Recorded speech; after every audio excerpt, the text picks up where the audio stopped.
Jadi saya ingin bercerita tentang teman saya yang meninggal karena latihan ilmu kanuragan. Teman saya itu namanya Gepeng, dan dia teman main saya dari kecil, dan ini benar-benar kisah nyata. Jadi awalnya kita itu nongkrong. Jadi kalau zaman dulu sekitar tahun 2000-an atau tahun 99, 98, 999, tahun 2000 itu kan belum ada handphone kan waktu itu. Jadi kita kalau ngisi malam minggunya ya kita kumpul sama teman-teman. Nah, kita biasanya kumpulnya itu di depan balai desa. Biasanya kalau kita di depan balai desa gitu, kita nongkrong gitu, main gitar, terus main tenis meja. Karena dulu yang ada di kampung kita ya cuman itu gitu, hiburannya itu kalau malam minggu. Lah, setelah kita habis main tenis meja itu, kakak-kakak kita ataupun umurnya yang di atas kita itu lagi main ilmu kanuragan. Dia mau mencoba ilmu kanuragannya dia. Nah, kita nyobanya itu di lapangan. Di lapangannya ini berada persis di samping balai desa. Si kakak ini mau mencoba ilmunya dengan melawan salah satu makhluk halus yang ada di lapangan bola itu. Dan makhluk halus yang dilawan ini adalah anjing berkepala api. Nah, untuk menguji ilmunya dia itu, dia ngelawan anjing yang berkepala api ini, dan dia menang gitu. Setelah bertarung dengan anjing berkepala api, dia menang. Tapi yang tidak diduga itu salah satu makhluk yang ada di situ juga, yang ada di kawasan itu juga muncul. Makhluk gaibnya ini berbentuk tinggi besar. Kalau kita bilang ini buto, dan tangannya itu membawa gondo. Gondo itu kayak pukulan gitu yang besar gitu. Nah, pas keluar itu yang tadi lagi mencoba ilmunya ini kalah sama buto ini. Nah, akhirnya teman saya, salah satu guru di situ yang ngajarin anak muda ini ilmu kebatinan itu turun tangan karena ngelihat muridnya udah kewalahan. Ya udah, akhirnya dia turun tangan dan dia melawan butonya itu. Kata teman saya yang bisa ngelihat bahwa buto ini emang terdesak dan kalah, dan waktu dihajar pakai tenaga dalamnya dari si guru ini, dia mental dan jatuh menghantam gapura balai desanya.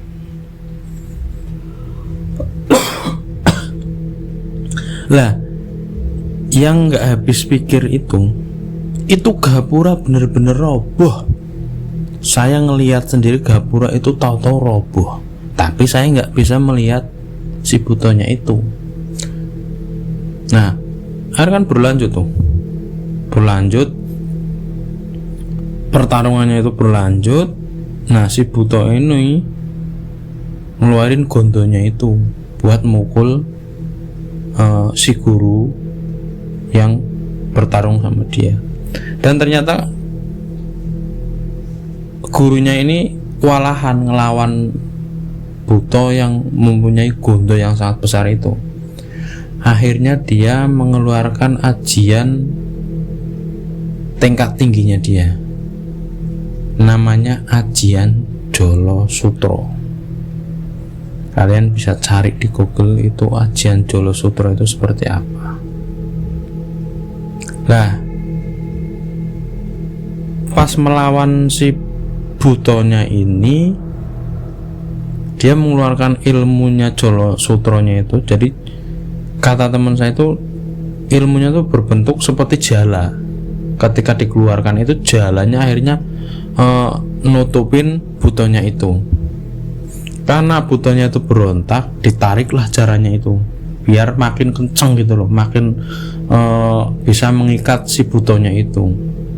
Ketika ditarik kenceng itu, salah satu dari 7 tali yang mengikat di ilmu Jolo Sutronya itu ada yang putus.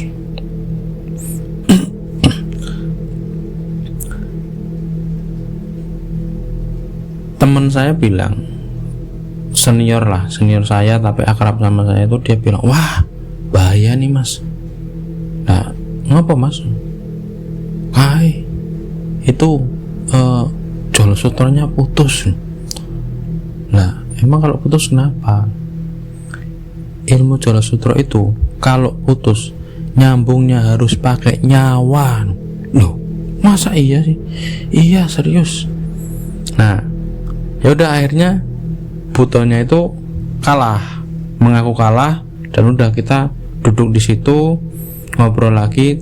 Aku penasaran sama masnya temanku itu. Aku nanya, mas, tadi beneran mas yang mas jenengan cerita sama saya kalau ilmu Jolo Sutro itu kalau putus nyambungnya pakai nyawa? Iya, serius. Tuh lihat gurunya. Bingung kan dia. Emang dari tadi tuh saya ngeliat gurunya tuh bingung. Jadi nggak tenang gitu loh, karena dia mungkin mikir, oh kok ternyata putus ini nyambungnya gimana. Dan itu harus bisa tersambung. Jadi tersambungnya tuh secara alami.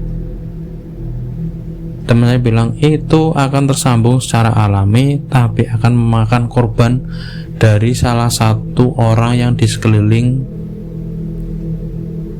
pas ilmu Jolo Sutro itu digunakan. Takut dong, karena saya kan juga salah satu yang ada di situ. Ya udah, karena sudah hampir pagi,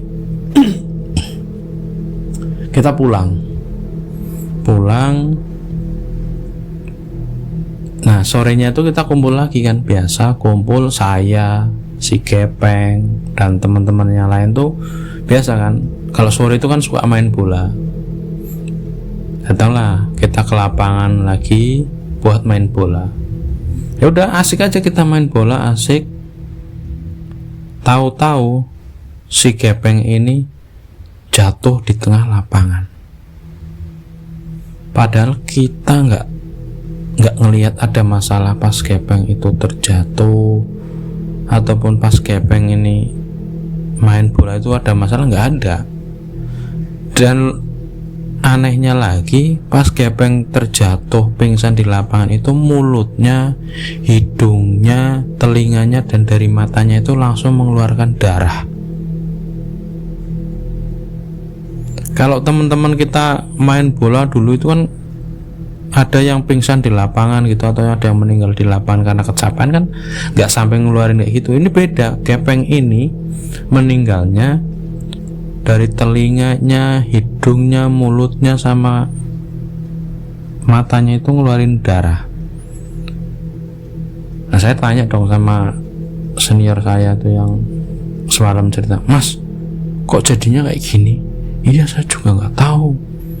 Nah, gurunya itu juga ada di situ, ternyata sudah memperhatikan gitu loh.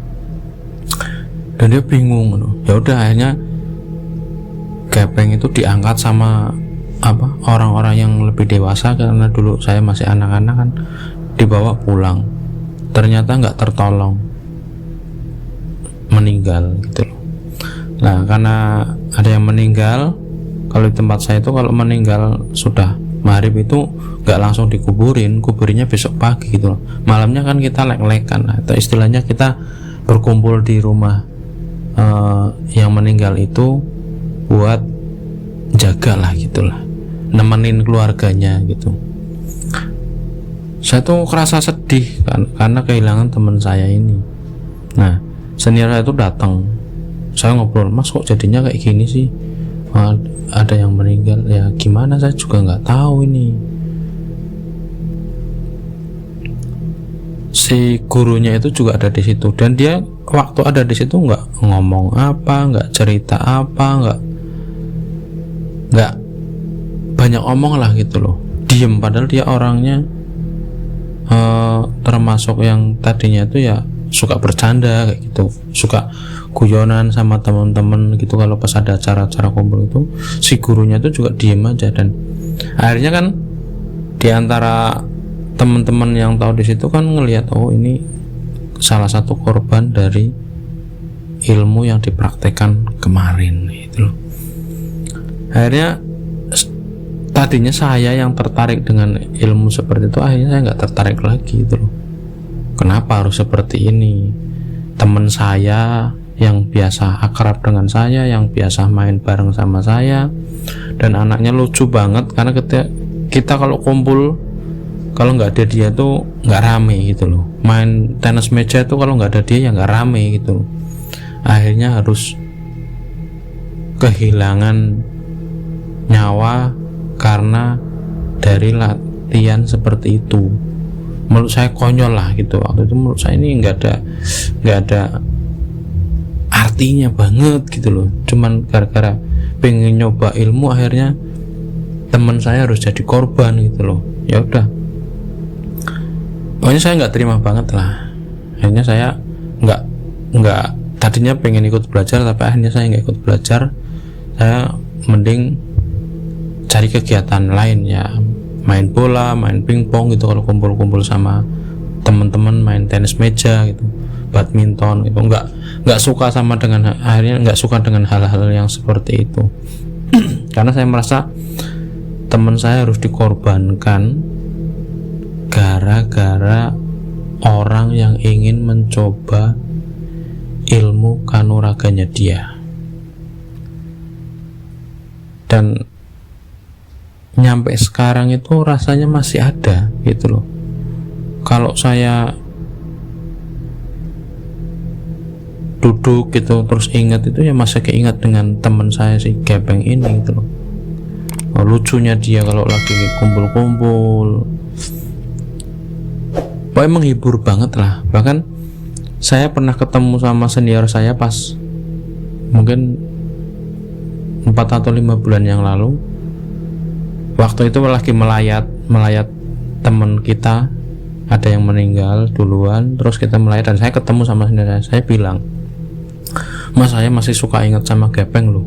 Dia juga bilang, iya saya juga masih keinget kalau melayat gini terus yang meninggal anak muda gitu, saya pasti keinget Mas. Iya saya juga kalau melayat terus yang meninggal tuh anak muda tuh pasti keinget almarhum Gepeng. Jadi begitu teman-teman cerita tentang teman saya Gepeng yang akhirnya meninggal karena latihan ilmu kanuragan. Semoga cerita ini bisa menginspirasi kalian dan bisa memberi pengalaman buat kalian semua. Terima kasih buat teman-teman yang sudah subscribe, yang belum subscribe tolong bantu subscribe biar lebih semangat dalam membuat cerita-cerita dan pengalaman-pengalaman saya. Terima kasih teman-teman. Assalamualaikum warahmatullahi wabarakatuh. Dadah.